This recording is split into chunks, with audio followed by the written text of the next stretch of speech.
l'esprit de Jézabel est entré dans nos églises. Les hommes de Dieu ne disent rien.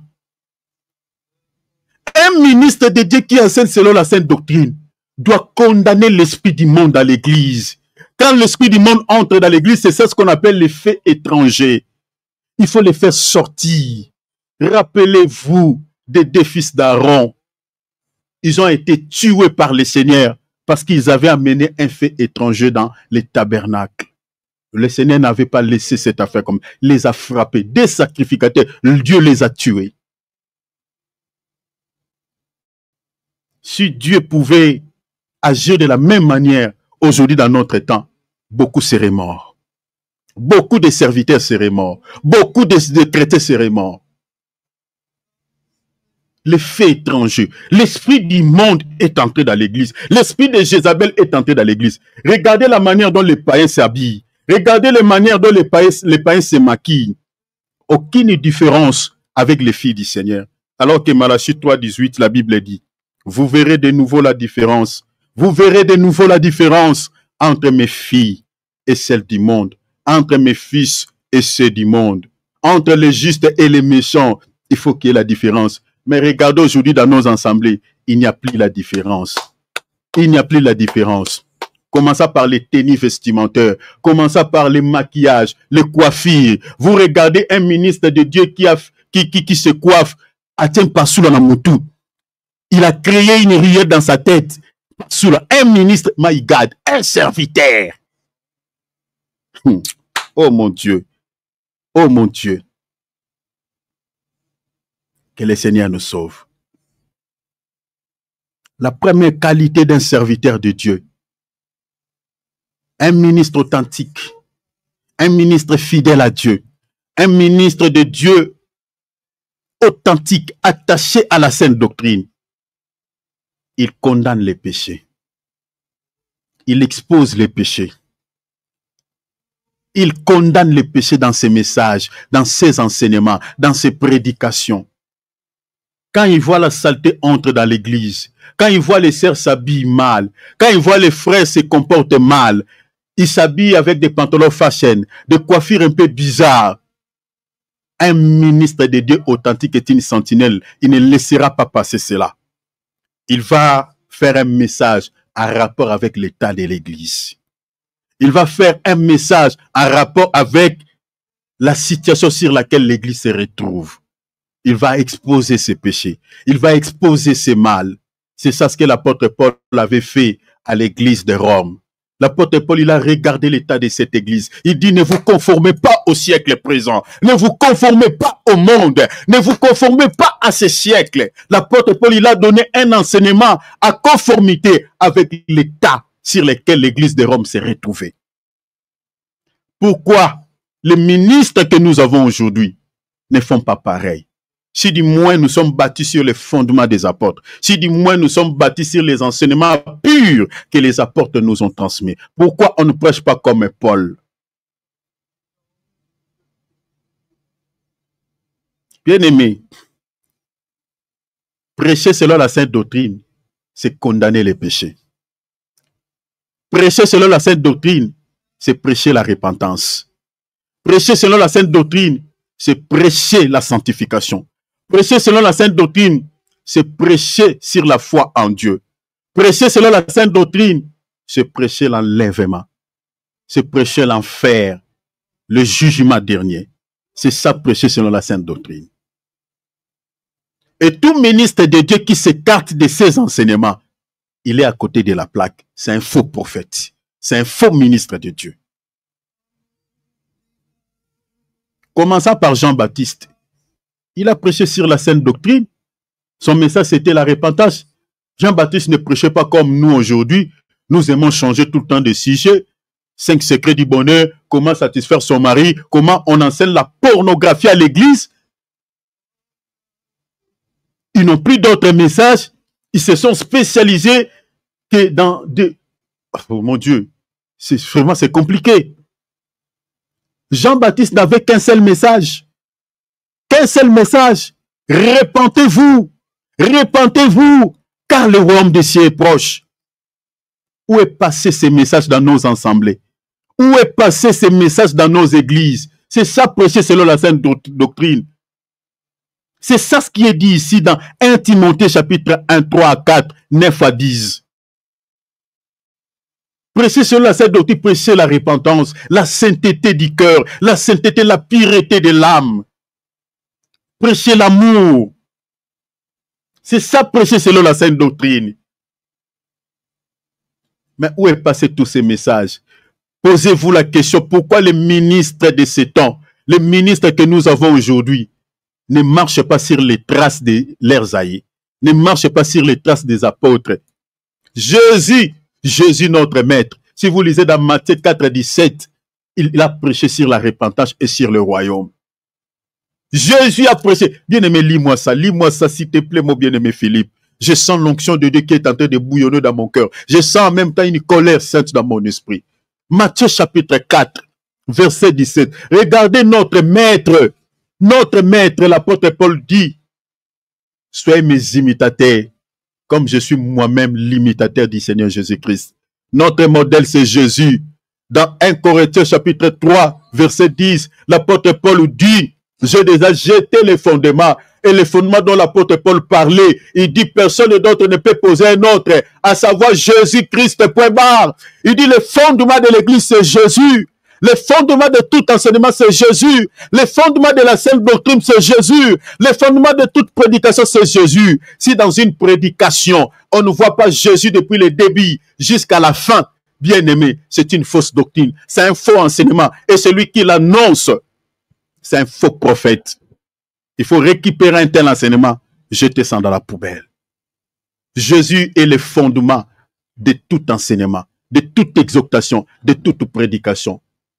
Et prêcher Jésus, c'est honorer les enseignements transmis par ses ministres, par ses apôtres. Ce sont eux qui nous ont légué les enseignements que nous prêchons aujourd'hui. Et regardez la manière dont notre maître lui-même enseignait pour sauver des vies, pour sauver des âmes. Parce qu'il disait souvent dans ses messages, il dit, je suis venu chercher les pécheurs, chercher ceux qui sont malades. Il était à la recherche de ceux qui sont dans les péchés. Il était à la recherche de sauver des vies, de donner la vie, au fait de chercher les gens qui sont dans le mal. Accorder la vie à toutes ces personnes. Et regardez la manière dont notre maître, le fondement de l'église, Jésus, regardez la manière dont lui-même prêchait la parole. Bien-aimé, lis-moi s'il te plaît, mon cher frère. Dès ce moment, Jésus commença à prêcher et à dire. On ne dit pas apôtre. Jésus commença à prêcher. Il était en train de prêcher. Le premier prédicateur, le grand prédicateur de tous les prédicateurs que nous connaissons dans ce monde. Notre modèle, le Seigneur Jésus-Christ. La Bible dit, lorsqu'il a commencé à prêcher, il disait quoi? Repentez-vous car le royaume des cieux est proche. Repentez-vous car le royaume des cieux est proche. Posez-vous la question. Tous ces serviteurs que nous avons, s'ils ont Jésus-Christ comme leur modèle, s'ils sont réellement mandatés par Jésus-Christ, pourquoi ils ne répètent pas ces messages? Pourquoi ils ne se réfèrent pas aux prédications de leur maître? Pourquoi ils ne se réfèrent pas à la prédication de Jésus? Pourquoi ils ne prêchent pas sur la repentance? Parce que la repentance est liée au royaume. Si ce message n'est pas prêché, n'est plus prêché dans nos assemblées, bien aimés, les gens iront en enfer. Sans la repentance, la porte du ciel est fermée. Et prêcher la repentance, c'est ça, prêcher selon la sainte doctrine.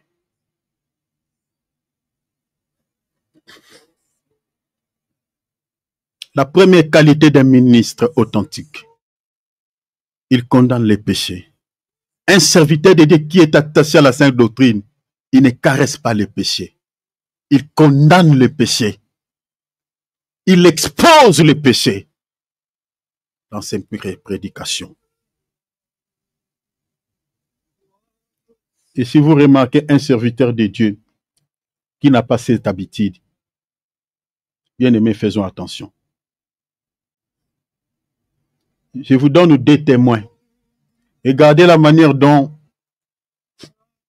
les apôtres. Je prends encore les exemples des 2 apôtres. Prenons Jacques chapitre 4, verset 8 à 10. Prenons seulement parce que je vais toucher la deuxième partie et puis je vais clôturer par là. Prenons Jacques, plutôt Galates chapitre 5, verset 19 à 21. Prenons seulement Galates. Parce que je vais toucher directement la deuxième partie, la deuxième qualité. Galates chapitre 5, 19 à 21. Notez Galates. Je gagne le temps. Je vais parler pendant quelques minutes. Accordez-moi 20 minutes. Et je vais m'arrêter par là. Je toucherai partiellement la deuxième qualité. Lis-moi Galates 5, 19, 21. On y va. Or, les œuvres de la chair sont évidentes. Ici, l'apôtre Paul est en train de prêcher à l'église de Galatie. Qu'est-ce qu'il était en train de prêcher? Il était en train de prêcher sur les œuvres de la chair. Parce que je vous dis, là, je suis toujours dans la première qualité qui authentifie un véritable ministre mandaté par Dieu, fidèle et attaché à la sainte doctrine. Je dis, il condamne les péchés dans ses messages, dans ses prédications. Et je suis en train de vous fournir quelques exemples. Donc, méditez Jacques, lisez Jacques dans vos maisons, Jacques 4, 8, 10. Vous allez voir comment les apôtres condamnaient les péchés. Et là, on lit maintenant Galates pour gagner le temps, Galates 5, 19 à 21. Ici, l'apôtre Paul est en train de marteler sur les péchés. Il est en train de citer chaque péché par son nom. C'est ça, prêcher selon la sainte doctrine. Continuez, allez-y. Or, les œuvres de la chair sont manifestées. Il dit quoi? Ce sont la débauche. L'apôtre Paul est en train de citer, il est en train de dire aux enfants de Dieu. Parmi les œuvres de la chair, l'apôtre Paul dit, premièrement, l'impudicité. L'impureté, l'impureté, le dérèglement, l'idolâtrie. L'idolâtrie ici, ce n'est pas seulement prier Marie, ce n'est pas seulement prier avec des chapelets, mais l'idolâtrie peut être aussi quelque chose qui a pris la place de Dieu dans votre vie.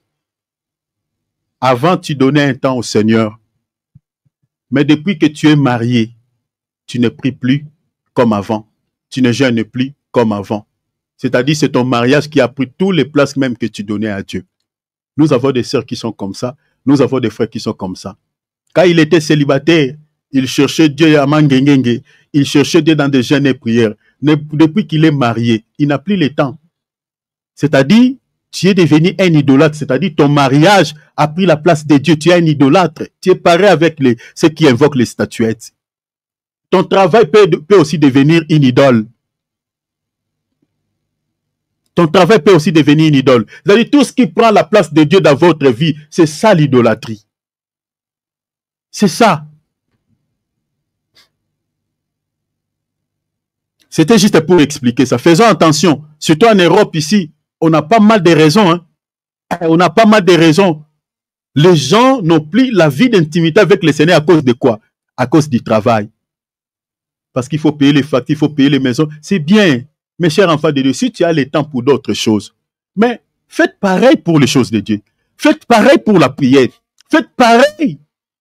Créez un temps aussi avec le Seigneur. C'était juste une parenthèse. L'apôtre Paul dit l'idolâtrie. Il cite encore quoi, mon bien-aimé Philippe? La magie. La sorcellerie. Les rivalités. Attendez, mon frère, la sorcellerie. La sorcellerie. Mon frère, ma sœur, tu es sorcier. Oh mon Dieu, tu demeures dans la sorcellerie et tu es diacre.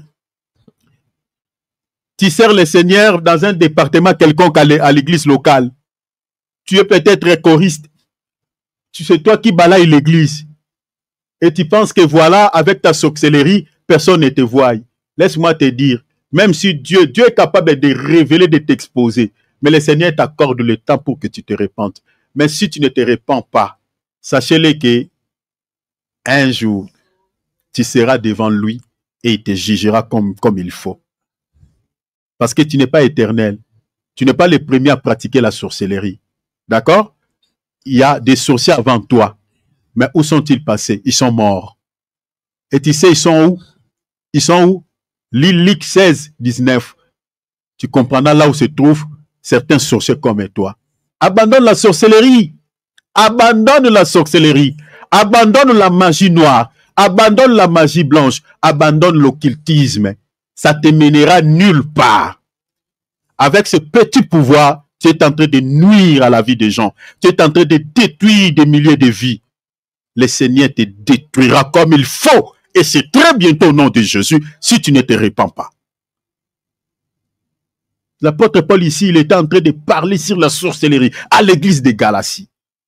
C'est comme aujourd'hui dans nos assemblées. Nous avons même des soi-disant serviteurs de Dieu qui ont touché à la magie, qui ont touché à la sorcellerie pour réaliser les miracles. Cher ministre, tu es en train de passer ton temps.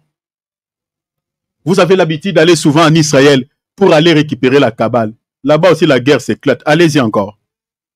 Allez-y. La sorcellerie. Tu es dans la sorcellerie. Répands-toi. Nous sommes là. On va garder les secrets. S'il faut confesser, confesser. On ne va pas t'exposer. Confesse. Et suis ce qu'on va te dire pour que tu sois sauvé. La magie, la sorcellerie. L'apôtre Paul le cite encore, les rivalités. Tu aimes te rivaliser avec les autres. Les rivalités inutiles. Toutes ces choses-là, c'est contre la saine doctrine. Un enfant de Dieu qui est dans la saine doctrine, il n'est pas dans la rivalité. Il n'est pas dans ça. Il n'est pas dans ça. Continuez, mon bien-aimé. Les querelles. Les querelles. Partout où tu vis, tu aimes toujours vivre en querelle avec les gens. Des tensions. Cherchez la paix avec les gens. Vivez en paix avec les gens. Pourquoi tout le temps des querelles? Pourquoi tu veux tout le temps avoir raison? Même si tu as raison, des fois, accepte le tort. Accepte pour créer pour vivre en paix avec les autres. Dis, ok, pas de problème, d'accord, j'accepte. Accepte. Des querelles. Continuez, mon frère. Les jalousies. Jalousie. Les animosités. Si tu as ces querelles-là, tu jalouses les gens. Tu as ces mauvais cœurs. Répands-toi, oh. Répands-toi, oh. Répands-toi.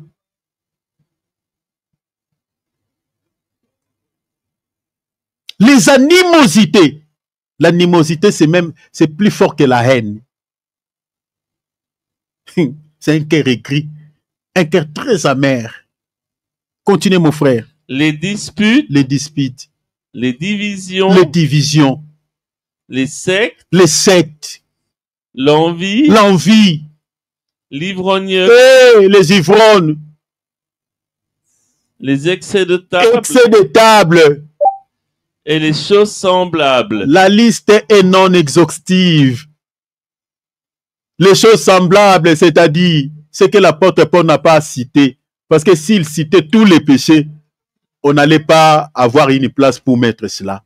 Sinon, la Bible serait difficile pour les transporter.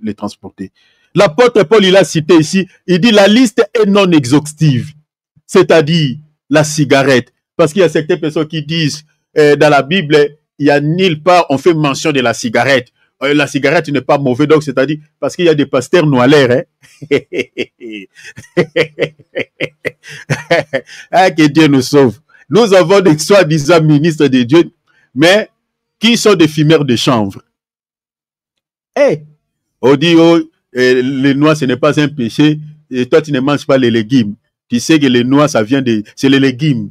On peut il y a des gens qui ont des théories comme ça, ils andunda, tout ça, balona angolo kwa matembele. Donc, ngala melango ce qu'on a nenga miling. Papa, que Dieu nous sauve. La Bible dit, celui qui détruit ses temples, Dieu les détruira. Vous comprenez? Parce que la cigarette que tu utilises, que ce soit le chanvre là, ça détruit tes poumons. Vous comprenez? Ça détruit les temples du Saint-Esprit. Et si tu détruis les temples, la Bible dit Dieu te détruira. C'est-à-dire tout celui qui est en train de détruire le temple de Dieu, il commet un péché. La cigarette, la polygamie. Il y a tant d'autres péchés que l'apôtre Paul n'a pas cités. Maintenant, à la fin, il a dit quoi, mon bien-aimé Philippe? Lis-moi les détails, s'il te plaît, mon frère. Bien-aimé, écoute. Ma sœur, ouvre grandement ton oreille. Mon frère, ouvre grandement ton oreille. Écoutez à la fin, après avoir cité tous ses péchés, il dit que je n'ai pas fini. Tout ce que vous connaissez comme péché, la liste est non exhaustive. Mais à la fin, il dit quoi à l'église de Galatie? Parce que, continuez, il dit quoi?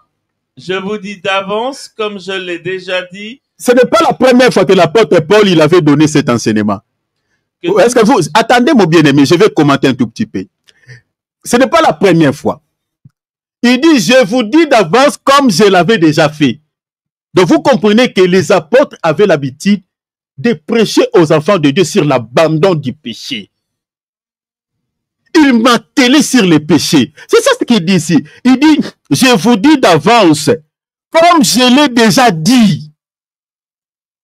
Donc, ils avaient l'habitude de répéter cela aux enfants de Dieu. Abandonner les péchés, la sainteté, la réparation. Lisez par exemple Actes. Ici, nous sommes dans Galates. Mais lisez Actes, par exemple, chapitre 20, verset 20. Là, il parle sur la repentance envers Dieu. Donc, c'était leurs enseignements. C'est pour ça que je vous dis, chers enfants de Dieu, vous n'avez pas à vous poser 2, 3, 4 questions quand vous êtes en face d'un serviteur de Dieu pour savoir s'il est faux ou il est vrai. Bien aimé, pour savoir un serviteur de Dieu s'il est vrai ou il est faux, bien aimé, c'est par les messages, l'enseignement qu'il vous donne. S'il est un serviteur de Dieu qui ne vous prêche pas sur la repentance envers Dieu, sur l'abandon du péché, il ne condamne pas le péché dans ses enseignements. Bien aimé, je vous dis qu'à 90% qu'il soit faux. Qu'il soit faux. L'apôtre Paul dit, ce que je viens de vous enseigner ici, je vous avais déjà dit cela. Je répète encore. C'était comme ça les apôtres enseignaient. C'était comme ça. Je vous dis d'avance, comme je l'ai déjà dit, comme je l'avais déjà prêché. Continuez mon cher frère, s'il te plaît. Que ceux qui commettent de telles choses, ceux qui commettent tout ce que je viens d'énumérer ici, n'hériteront point le royaume de Dieu. L'apôtre Paul dit la porte du ciel est fermée sur leur tête. Ils iront en enfer. Mon frère, ma sœur, vous voyez tous les péchés que l'apôtre Paul a énumérés ici. Si tu es encore dans ça, la porte du ciel est fermée sur ta tête. Tu ne partiras pas les jours de l'enlèvement. Et si le Seigneur tarde à venir et que tu meurs, tout droit en enfer, tout droit en enfer, sans virage. Tu descendras à une grande vitesse comme l'homme riche.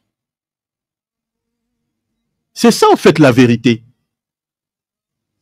Tout ce qu'il a dit là, la sorcellerie, les rivalités, toi tu aimes se rivaliser avec les autres. Pourquoi tu es dans ça? Toi tu es enfant de Dieu, pourquoi tu es dans ces choses? Tu considères même ceux qui ne te considèrent pas comme les rivales. Toi tu te rivalises avec tout le monde. Tu es dans la haine. Tu détestes les gens gratuitement. Tu es dans la jalousie. Tu es dans la sorcellerie. Tu es dans tout ça. Impudicité, tout. Si tu es dans ça, tu ne changes pas ton cœur. La porte, ce n'est pas moi qui dis. Je ne répète que ce que mon apôtre m'a enseigné et il m'a dit de vous dire. La porte du ciel est fermée sur votre tête. C'est ça la vérité. Et posez-vous la question. Pourquoi les ministres d'aujourd'hui cassent cette vérité aux enfants de Dieu? Regardez la manière dont les enfants de Dieu s'habillent. Ça montre que beaucoup de jeunes filles du Seigneur Jésus-Christ n'ont pas encore abandonné l'impudicité. N'ont pas encore abandonné. Parce qu'une fille du Seigneur qui n'est pas dans l'impudicité, il n'a pas l'intérêt à exposer son corps, à exposer ses parties intimes. Il n'a pas ça dans son esprit. Il n'a pas ça. Mais toute jeune fille du Seigneur que vous voyez, qui s'expose presque à moitié nue, qui s'habille mal, c'est qu'il a l'esprit de l'impudicité. Il n'a pas encore abandonné ça. C'est clair. Et aujourd'hui, c'est rare de se marier avec une chrétienne qui est vierge. C'est rare. Et tout simplement pourquoi les hommes de Dieu ne préparent pas les enfants de Dieu, ne disent pas la vérité aux enfants de Dieu. Oh, nzamba talaka, atalaka libanda, nzamba talaka motema, venez tel que vous êtes, nanaza arche de Noé, moi je suis arche de Noé, venez tel que vous êtes. Venez tel que vous êtes, il n'y a aucun problème. Mais ne restez pas tel que vous êtes venu. Changez vos cœurs, transformez-vous, changez vos comportements. Je l'ai toujours dit ici, nous ne suivons pas le Seigneur pour 2, 3, 4 choses. C'est pour le ciel, mon fils, ma fille, écoute-moi, je te dis la vérité.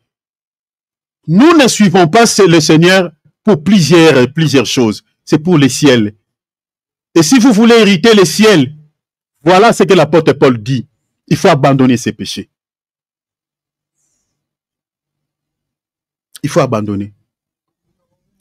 Et si vous avez un bon père dans la foi, vous avez un bon ministre de Dieu envoyé par le Seigneur, il vous dira toutes ces vérités. Parce que la Bible dit, vous connaîtrez la vérité et la vérité vous affranchira. Retenez cette première qualité. Vous voyez ici, ça c'est l'apôtre qui prêche comme ça. C'est l'apôtre Paul. Et nous, aujourd'hui, nous sommes des ministres miniatures. Et ils sont des grands ministres. Les enseignements que nous donnons, ce sont eux qui nous ont transmis cela. Maintenant, un ministre de Dieu qui ne prêche pas la sainte doctrine, c'est-à-dire la manière dont les apôtres enseignaient ici, c'est un faux. C'est un faux. Ça, c'est la première qualité qui vous aidera à reconnaître un ministre de Dieu authentique. Il dénonce le péché. Il condamne le péché. S'il voit les enfants de Dieu, les jeunes filles du Seigneur Jésus-Christ s'habillent mal, il ne va pas laisser cela comme ça. Il ne va pas laisser ça comme ça. Il voit les jeunes filles de Jésus-Christ commencent à se maquiller comme c'est du monde. Un vrai ministre de Dieu, un vrai papa, il ne va pas vous laisser comme ça. Il va vous dire la vérité. Il va vous dire, mes filles, attention, vous commencez à se conformer à ce du monde.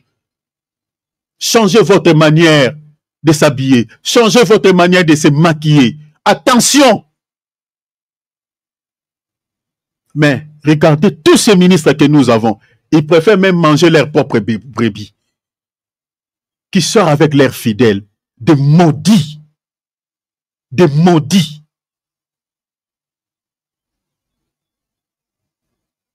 Mon frère, ma sœur, sois la sentinelle de ta vie. La Bible que tu détiens, il faut que tu la lises. Il faut que tu la médites et savoir ce que Dieu veut de toi. Le seul visa qui nous donne l'accès au ciel, c'est l'abandon du péché. C'est la repentance.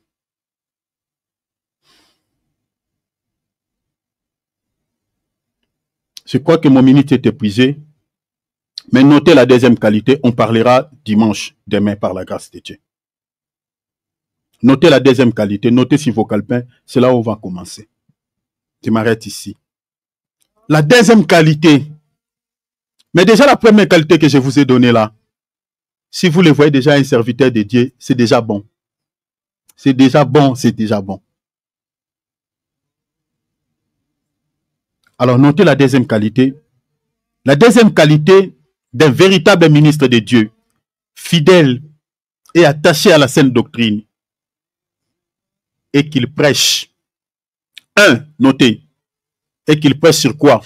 Sur l'amour fraternel. Notez les versets. 1 Corinthiens 13, 1. Les versets que je vous donne des appuis. Vous allez voir que les apôtres, c'était ça leurs enseignements. Ils prêchaient sur l'amour fraternel. Notez l'épître de 1 Jean. L'épître de 1 Jean, vous lirez chapitre 2, tous les chapitres 2. Vous lirez également les chapitres 4. Vous trouverez que les apôtres prêchaient sur l'amour fraternel. Deuxièmement, ils prêchent sur la foi en Dieu. La foi en Dieu. La foi en Dieu. Notez les versets. Actes 20, 20, 21. Actes 20, 20, 21. La foi en Dieu. Ou le combat de la foi si vous voulez. Hébreux 11, 6. Romains 10, 17. Troisièmement, un ministre de Dieu, la deuxième qualité, je suis en train de parler sur la deuxième qualité du véritable ou d'un véritable ministre de Dieu, fidèle, attaché à la sainte doctrine. Il prêche également sur la sainteté, ou si vous voulez, la sanctification.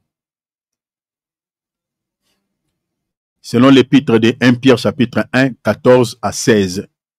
L'épître de 1 Pierre chapitre 1er, verset 14 à 16. Romains chapitre 12, verset 1 à 2. Hébreux 12, 14. Quatrièmement, il prêche sur la repentance envers Dieu. Matthieu 3, 3. Matthieu 4, 17. Acte 2, 38. Acte 3, 19. Et puis Acte 20, 20, 21. La repentance envers Dieu. Et enfin, cinquièmement, il prêche sur le royaume des cieux et d'autres sujets essentiels liés au salut. La liste est non exhaustive. Donc, il peut prêcher aussi sur l'enlèvement parce que c'est lié à notre salut. Il peut prêcher aussi sur l'enfer, c'est lié à notre salut. Est-ce que vous voyez? Donc, la liste est non exhaustive. Donc, cinquièmement, il prêche sur le royaume des cieux et d'autres sujets essentiels liés au salut. Entre parenthèses, notez les versets. Matthieu 3, 3. Matthieu 4, 17. Matthieu 6, 33. Actes 28 et 23. Donc, vous voyez tous ces 5 points que j'ai énumérés pour reconnaître un ministre fidèle, un ministre authentique, attaché à la sainte doctrine, doit vous prêcher tout ce que je viens de vous dire ici. C'est-à-dire son message est lié au salut. Veillez à ça, je vous donnerai d'autres témoins ce dimanche. Veillez à cela. Et si un ministre de Dieu prêche tout ce qu'on vient de lire, tout ce que je vous ai donné ici, c'est-à-dire, il est dans la sainte doctrine.